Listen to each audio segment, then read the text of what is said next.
Hey! This is JJ and Alex. I made a name for myself, I told you I won't be denied. As you wrap up your day, it's time to get your fix of the teams you live for and the sports you love. This is JJ and Alex on 97.5, the KSL Sports Zone.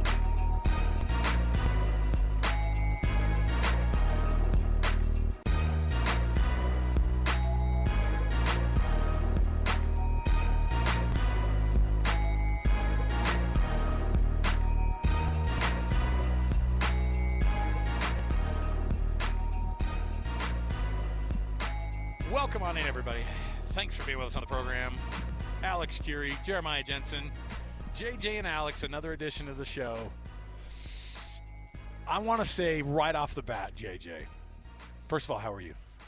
I'm good. Back to you. I'm glad that no part of my life is tied to some committee.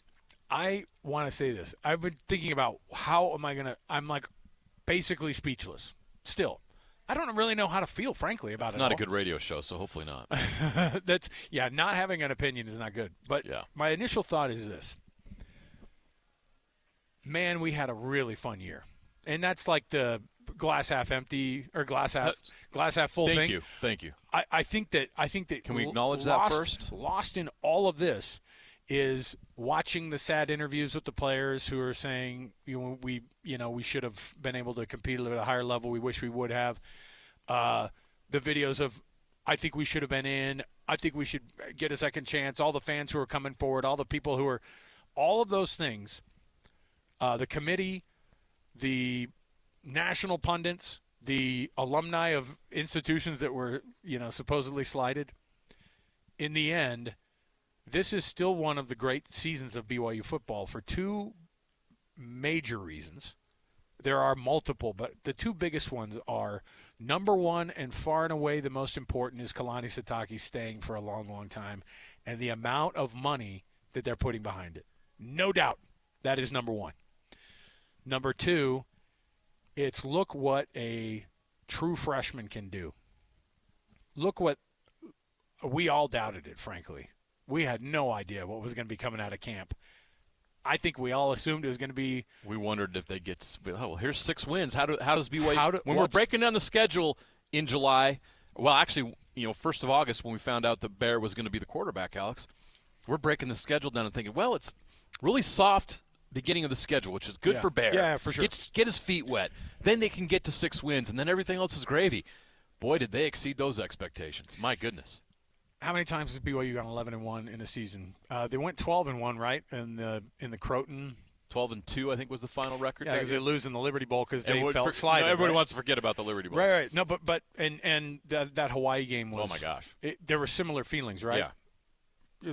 A lot of comparables, except for this was a Big 12 championship game. That's the difference. They made it to the Big 12 championship game, and I know that there's nothing that soothes the aching football soul when you tell somebody, hey, man, but you guys still did pretty good. Like the little pat on the back after you lost. They got crushed. And not only that, they've been crushed twice by that team. So there was part of me that walked away from that game and said, well, I can get on board of the idea of BYU not being a college football playoff ready team in that moment. But I think what we really saw was they're not ready for the semifinals because that's probably where you're going to see Texas Tech. They're going to match up That's likely. the 4th best team in the country right now. I think they might be better than that. Yeah. I mean, you could have made a case to move them up anyway because of how they did handle business and because Ohio State lost. And you could just go, hey, you guys lost your last game. But they didn't ding them that much, and you probably shouldn't. But there is a collision course for Texas Tech and Indiana to meet one another. And talk about two programs that people are like, I don't know, a national championship? Are you kidding me? So I had to tell myself over the weekend, I think BYU was certainly I had a hard time convincing myself that they were a college football playoff team after watching that. And then I said, well, they're not in the college football playoff, but they definitely are better than the 12, the 11. Jake Retzlaff, congrats, my guy. Oh, my gosh. Isn't that wild? He chose wisely. And then you could make a case Miami and Notre Dame certainly, from a resume standpoint, they stack up. And I know that – Is Alabama a playoff team? Alabama, that story is wild. That story's why I see why Notre Dame's pissed. We'll get into that. I'm pretty angry about that. Everyone's skirting past Alabama, all the controversies Notre Dame, Miami. I love it. How does Alabama get away with that? I love that the committee was so all over the place that it actually made it look dumber, and it made them have to make they're going to have to refocus how they do this thing. If there is any case to be made that you add teams to the playoff, that you figure out a better way, all of it is going to have to be ironed out by some people who are smarter than the committee that's been going forward. This model of the 12-team model, it's so much fun compared to the 14 model. It gives us a legitimate, or at least legitimate feeling national champion, right? It gives everybody a path. And so I get it. We'll talk about the college football playoff stuff a little bit more, but I think that all those things that get caught up in the mix, BYU, having the season that they did, is getting lost in all of this. I really do. You see more people talking about. I think Utah's season is getting lost in all of this too. It's crazy that you have. They went 10-2. You have 2 top 15 teams in the state, and we had no idea. We thought for sure. You kind of crossed your fingers that Utah could figure it out and come back, and then BYU. You're right. I just think that the 7-5 number kind of got to people's heads. They're like, yeah, 7-5, 8-4 could be nice. Right? But think about that compared to what we have. I want to kick the show off officially.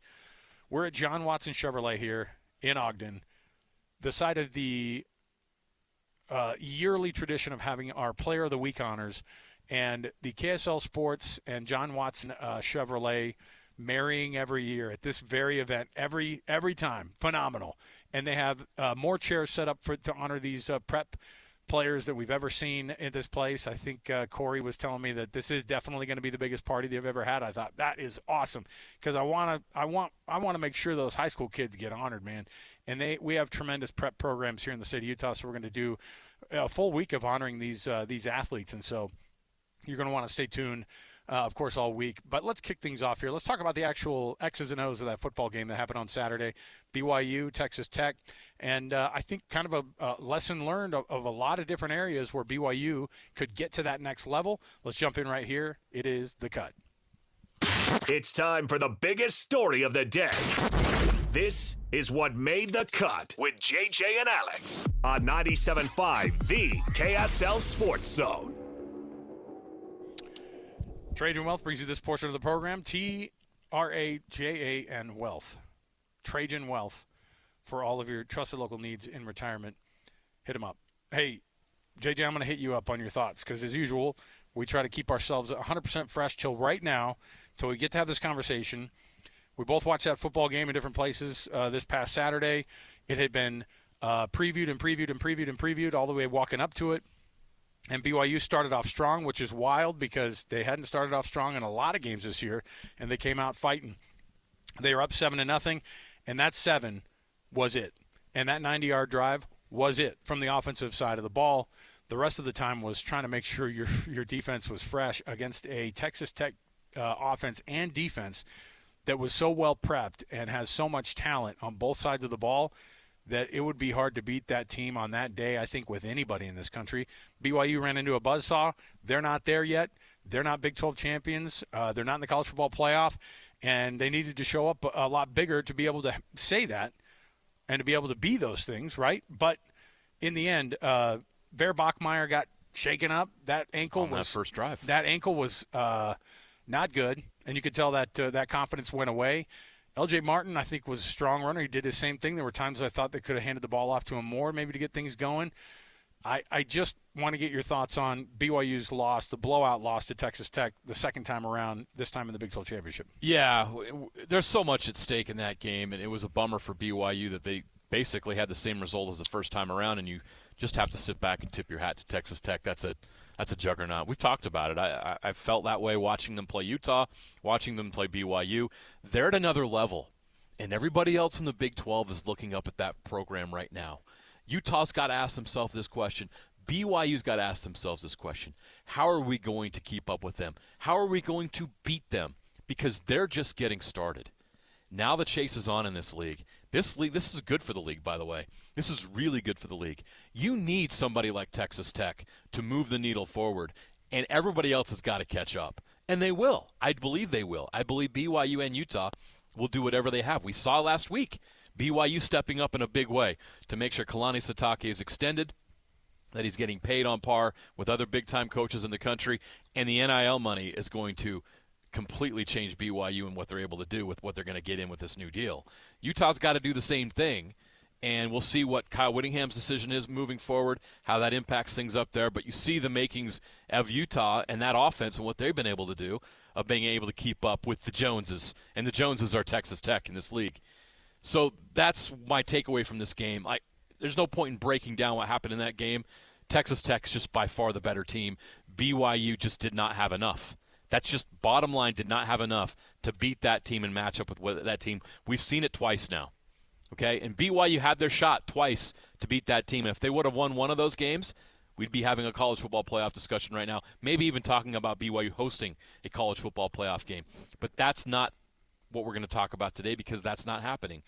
There's another conversation to be had about the 12-team playoff, how BYU was treated by that committee this time around, which is very, very discouraging and disappointing, because BYU did not get the respect that they deserved. They were underranked the entire process, which put them behind the eight ball unfairly. When you take their resume and you match it up with Miami and Notre Dame and even Alabama, you can make a case for BYU needing to be ahead of those teams. And before this game was played, based on what had happened up to that point, BYU should have been ranked higher as a one-loss team with 6th overall strength of record. They said BYU wasn't in before going into this week. Well, why not? You should have punished them after the Big 12 championship game. And why did BYU get punished for playing the Big 12 championship game and Alabama didn't? Alabama's sitting right now with 3 losses. One of those losses was a double-digit loss to a 5-7 team. And they replayed the team that they beat, that everyone's hanging their hat on, with that game and that win over Georgia, and they got absolutely boat raced on the same Saturday that BYU did. Why are they getting excused? They didn't even move. So what was it? -3 rushing yards. Yeah. So you're right. Exactly what you said is we have the best offense in the country. We know we have the best offense in the country. That was what Simpson said after the game. My gosh. No, these coddled kids are believing anything that their daddy's telling them. Coddled kids. You want to talk about Notre Dame? Talk about sport, like an entire university and athletic department acting like a spoiled child. Amazing. It's like, wouldn't have it any other way from those guys. Take your ball and run away. Really wouldn't have it any other way. What a great lesson Notre Dame is teaching their student athletes this week. If you don't get what you want, quit. No, but it's even worse. It's more like you have no idea how much better we are than you guys. And the arrogance. And we believe it. Yeah, and it's crazy, and it's just. Oh, you think you're that good? Go play BYU in the Pop-Tarts Bowl. Do you think Notre Dame gets in the locker room or gets in the athletic department and Pete Bavacqua goes, "You guys, let's stay hungry and stay humble, okay?" Oh yeah. Humble does not come into that. How about him threatening the ACC today? Do it. It's pretty bold, man. Do it. Without an ACC schedule boost, who are they playing? I know. It would be. Listen, that's why they're not in the playoffs. They can make phone calls and play anybody, but here's the reality. Their of best schedule. win was USC. They didn't play anybody or beat anybody more specifically. Listen, I didn't intend to get into Notre Dame right now, but let me say something. Okay. Okay. Notre Dame is a wild thing for me because I looked at their next year's schedule, by the way, and it's, take your pick with half ACC teams and then a smattering of, we're a traditional rivalry. Your Stanfords and your USCs that they're not going to play anymore? No. Well, next year they're still playing them. They're on the. When do they end their schedule with? I think next year's their the scheduling one. Maybe agreement with USC has come to an end. Maybe it's 28 or something like that, because they're still on, at least it shows it's on next year's schedule. But here's how they do it. Because Notre Dame has 6 home games. Now, in some years, they have 7. Yeah. Right? But it's not just that.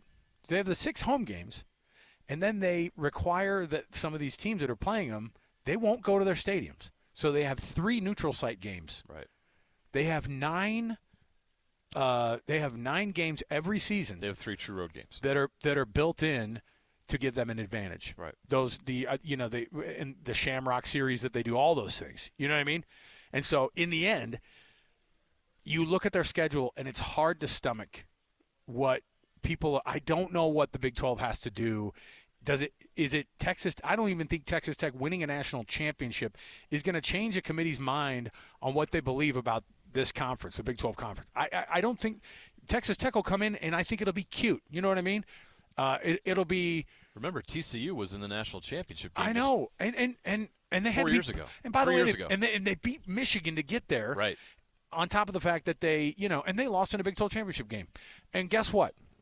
Hey, it's crazy that this year. So last year, BYU, you could have made the argument that they could have gotten in. And fine. I don't know. I mean, obviously they had a better resume than SMU because they had the same record, and then they won the head-to-head. That wouldn't have been allowed, by the way, in this year. Notice how we're comparing the head-to-head so closely this year as opposed to last year? But see, that's what I was going to ask. The inconsistency drives me Well, the insane. metrics don't work with anything. We say strength of record and strength of schedule, but nobody actually uses that. I don't think they do. Maybe they do just for their sake of argument. I've never heard them really talk that much about it. So what do they use? They didn't explain themselves well. I don't know. That's part of the problem is that they didn't explain themselves well, and it's just a mess. So the 10-2 last year, they almost get in. Right. Okay, do better. I guess 11-1 this year. They do better. Yeah. So you better. Hey, if you're going to get to the college football playoff, you better play better than 10-2. 11-1. Go to the Big 12 championship game. Hey. You better be better than that, all right, going forward. All right, we'll talk. Get 12 wins, and we'll talk, okay? Like, that's wild that the committee is asking BYU to even be undefeated, there. I bet they'd be behind one-loss teams. Oh, for sure. And I think that they would have been – which is insane. They would have been – you would have seen them never get above 3, I think, during the season. Anyway, regardless. Well, look where Texas Tech is at. All the things that are happening there, okay? Let's go back to the count your blessings part of the of this. They end the season at number 12 in the AP poll, right? Yeah. Number 12 in the college football playoff poll, too? Yep. Or were they down one? So last year I think they finished second team out. Were they 13th last year after it was all done? Yeah. And so you talk about the level of consistency to be able to get there and to win that much. This is what BYU fans have been probably praying for a long, long time, is consistency, double-digit win seasons, because that used to be the heyday, the norm, I guess. I don't even think this was the norm. I think that going 11-1 and having the season that they did, getting the absolute their teeth kicked in by Texas Tech, I think my ending thought on BYU playing in that conference championship game and where they are is this. I don't know if they're a college football playoff team. I don't know if they'd be good enough to be a college football playoff team. But that's not who they played this weekend. They went up against probably not just a top 4 team in the country, probably going to end up in the top 4 at least. They're going to play in a semifinal. They're going to beat Oregon. Oregon's going to beat one of the – They're playing James Madison. They're playing JMU up in Eugene. They're going to win that game. Oregon is going to play, and that one's the Orange Bowl, I think, between those two. And that is going to be it's going to be a great game, and you hope for those. They'll win that game against Oregon, and then they're going to play Indiana, and we're going to get to see how they do against these teams, because that's the team that's beating BYU. It's a national championship caliber team, so the comparisons are hard because you don't know how well they're going to do against a lot of these other teams, and it's a bummer that you can't just go up against number 11 Notre Dame and figure it out, but. There we are. Everything you said is true about BYU. Great season. Fans should be grateful. The team has exceeded expectations. Kalani's extended. That's all great. But there's something unsettling. And I think BYU fans want me to say this right now. There's something unsettling about a system that feels like it's rigged, and it's rigged against you. You just said they're moving the goalposts each and every year on BYU and others. Well, they're going to hold all the teams that are in the Big 12 to that standard then, where they just kind of go, because I don't know what it needs to be to where they change the attitude about it. BYU's resume is just as good as Miami's, they don't look Notre at Dame's, and Alabama's. Yeah, they don't look at it. That's their job as a committee to look at it. Okay? They're a committee, and they've signed up for that committee, and there is a responsibility to get it right. And whatever homework has to be done, whatever time has to be spent watching games. Look, if the guys in that room, and I don't know what goes on. I can't speak for what they do, but it feels like it seems impossible that they're watching hundreds of games. Like, those are very busy, very important people that have a lot on their plate. They're not watching 100 games a week. You know what I mean? They're not. It's impossible. So how are they coming to the conclusions that they're coming to? And let's not let ESPN off the hook here either. You have ESPN put on that show every Tuesday night, and this is a glorified reality TV show, essentially, every Tuesday. You should not be doing this because it paints the committee in a corner. You're making rankings week, 8? And say, okay, this is where we see teams are. Basically, it's just a reflection of the AP poll. I know. Back to your point that we talked about before the season. The AP poll does matter because totally where does. do you think they start? 1,000%. You think these guys aren't They're effective? not like. Oh, we go from 0. Well, then guess what? No, you don't. So let me guess. And if they go from 0 every week, they didn't do that this week. Of course not. Georgia Southern. Alabama looked terrible this week. Come on. Yeah. Alabama didn't look like a playoff team this week. So they have a tremendous responsibility. Something there has to be changed and remedied. But ESPN's not going to give up that Tuesday night ratings bonanza. So that's going to go on. And you're going to have a committee deciding this. And I'm not sure committee's the best way to do this. I think you need to take it out of the hands of the committee. And if you have to do auto bids and play-in games, you do that. You have to reduce the impact and the power that the committee has in choosing these games. And you have to do something to reduce the impact and power and influence that ESPN has on who gets into a playoff if you want this to be a true college football playoff. So they'd never end the TV side of it.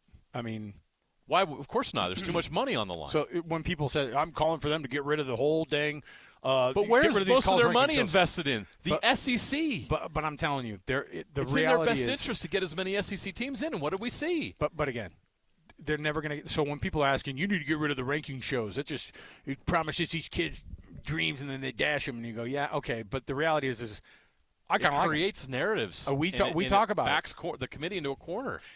I love it because what you get is stuff like this year, which last year there were, it was Alabama getting left behind, and everybody thought, oh my goodness, they were serious about leaving. They weren't good enough last year to be in the playoff. Right. They had their chances to play their way in.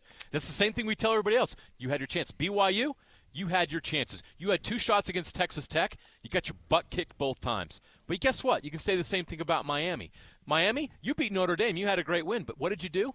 You lost to 2 teams that were unranked in your conference. You didn't even make your conference championship game. How can you be in the playoff when you're not good enough to be in the championship game in the ACC, which ended up not getting a team in outside of Miami? Their champion did not get in the playoff. Shout out to the Duke Blue Devils. What a joke. For ruining everybody's And then Notre weekend. Dame? Notre Dame. Yeah. You did have tough losses against Miami and Texas A&M. And your best win is against USC, and the rest of the teams you played were garbage. Why do you deserve to be in? Right. And you didn't win your big games. If you beat Texas A&M and you beat Miami, you'd be in. Isn't that what they're telling BYU? BYU, if you would have beat Texas Tech, you'd be in. Why aren't they telling Notre Dame that? Why aren't they telling the other teams that? And why did Miami get away with what they got away with? It's ridiculous. We're going to take a quick break here. We'll come back. More to go. The John Watson Chevrolet up here in Ogden is where we are. It's the Players of the Week honors that we're going to be doing for Northern Utah. And the festivities start up tonight. We're going to interview some of these high school athletes as well. Stay right here with us. More to go. 97.5 the KSL Sports Zone. What time is it? Your exclusive home of Utah Jazz basketball is right here on 97.5 the KSL Sports Zone. Carlson feeling it, fires, hits again, 3 for 3. Clayton on the run, weaving, bobbing, gets into the window, floats it up and scores it. And Mark Dagnall wants a timeout as Walter Clayton Jr. continues to play very well for the Jazz. Clayton, quick answer the left side with 3, got it! Introducing you to Walter Clayton Jr. He is here, and he is now. Clayton driving, gets through 2 guys, swing through, flares to Hendricks. Taylor will shoot the 3 from the corner and hit. You're locked into JJ and Alex on 97.5, the KSL Sports Zone. Welcome on in, everybody. JJ and Alex, 97.5 the KSL Sports Zone. Thanks for being with us on the program.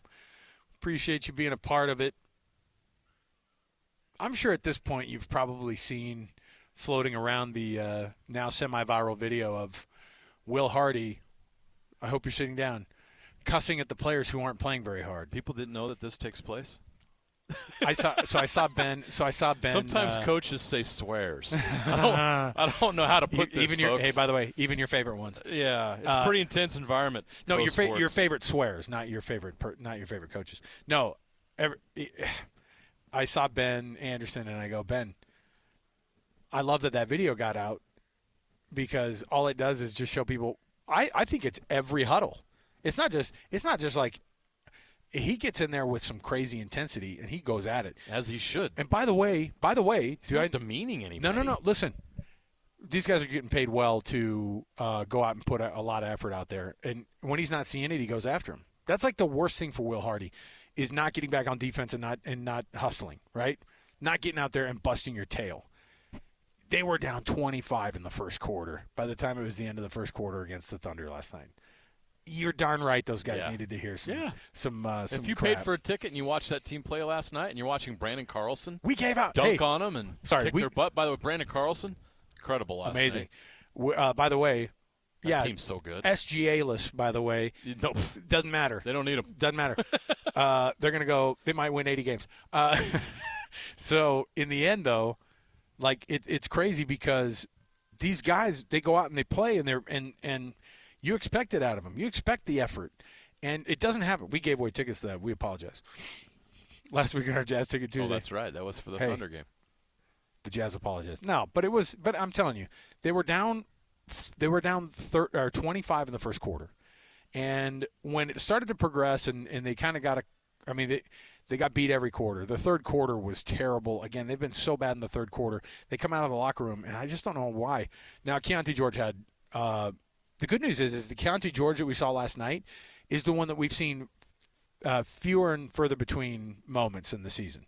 He's been phenomenal, and then he'll have games like last night every once in a while, and it was inverse last year and the last 2 years, right? So this version of Keontae George, the one from last night, I know that's not actually him. We've seen what he actually does. Larry Markkinen not in the game, that affects things. You try to put Kyle Filipowski, shift him over, he's your only big man on the roster, right? I mean, essentially, and it's a tough thing to try to ask him to do. But you know what? It's a trial by fire, I guess. And so Kyle Filipowski, he goes out and he tries his darndest, and you couldn't cobble it together. What did Walter Clayton Jr. have? 20 points? He came in and he's got 20 points, which is a spark. career high. Obviously, he's a rookie, so he's still making career high marks all the time. But it was a good opportunity. Look, we have to have perspective. You know, it's the Thunder. This is a historically good team. Last year they were the world champions, and they're better this year. And we talked about this last year. If this Thunder team's ready to take that leap now, with this young roster, this team's going to be a juggernaut for a decade. And we're seeing it already. This team is better this year. 23-1 start. Only the third team in NBA history with such a start. So not only are they good, as in championship good, they are now historically good. Yeah, 24-0 was that 2018 Warriors team that ended up going – no, 2016. They go 73-9, didn't win the championship. Yeah. So regardless, I think this is not only are they the reigning champs, they have something going on there that is there's a culture thing that has been built. Even without SGA. Yes. They just dominated. They just continue to roll down the hill. But what I meant to say about the Jazz in that case is, look, we know where the Jazz are, and if you're upset and frustrated with the way things went, Will Hardy should be. And as a fan, you can be whatever you want. Yeah. I mean, losing sucks. As Carl says, losing suck. Yeah. But this is a team that is in a process of trying to get where the Thunder are. And right now, they're on the inverse of that. What are they? Their record now is, 8-15, I think. Let me get an updated. I want to say they're. I want to say they're. I want to say they're third bottom of the West. In front of me, but I have it now. They Fourth. finally moved below the Dallas Mavericks, who are now 9-16. The Jazz are 8-15 on the season, and I think that they're going to get closer to the bottom than the top here coming up. And so that's where the Jazz are at. And so there's going to be nights like last night where they get blown out by a team. It's an opportunity for Taylor Hendricks and Walt Clayton Jr. to go out there and get really quality minutes. That's going to help their development because this franchise needs those guys to be good moving forward. You want to hit on those draft picks, especially first-round draft picks. And so last night was a positive in that sense because you saw something from two guys leading the Jazz in scoring, by the way, on a night when everybody else was. Larry wasn't playing and Keontae wasn't himself. those two went out there and had a confidence-building night. Yeah. It didn't pay off last night, but it's going to pay off in the future. I think the frustration of Will Hardy, that, like I said, I love how somebody's like, TMZ captured NBA coach cussing at his players who weren't playing worth the darn. By the way, you could do that every night. And not only that, they were down 30 against the Knicks most of the time. They were down 30 against the Knicks. They come home, and then they're down 30 the entire time against the Oklahoma City Thunder. After playing a great game in Brooklyn. Right. And then you look and you go, okay, what is going on here? And, he's trying to get this team consistent, and he's good. He's right for calling out the effort because that's what was missing. The effort is a little bit of a roller coaster, and I think that the Jazz are trying to figure out what players in this roster want to give 100% effort and which ones aren't. And some that aren't probably are going to be on a different team by the trade deadline, to be quite honest. And you know what? With their roster where that's at, they got to figure that out. It's crazy to think that those last two games, those are gut punches. Yeah. Those are the games I think people thought they were going to see most of the time this year. But you don't want to see those games. No, That's you not. can't. You got to have fight. That was last year's Jazz. You got to have some fight. So man. the last two games, we've seen last year's Jazz, and that's why Will Hardy was getting into him last night. And it's like, this is common. Hey. But since it was caught on camera and we can talk about it, like, he's trying to get these guys to play hard. Do you think Lowry was really sick? Are we doing some of the load management? I have no idea. I'm just putting it out. Hey, we have to hear. They got in fined. all fairness, they got fined. The NBA deserves this. We have to think otherwise all the time because we don't believe it. Right? The NBA's created this. Yeah. It's not our fault. It's crazy. So the rest of the way, this Jazz team, I'm excited about what they can do. Every night I like to watch Lauri Markkanen and Keontae George, and those guys are good for 50 points a game on a lot of these nights. They've been phenomenal. And I think that being able to have those guys out on the floor, not having Lauri Markkanen in, that's a huge piece that's missing. Trying to ask Kyle Filipowski to that's a guy who needs to learn how to play defense. He needs to play big boy defense in the NBA.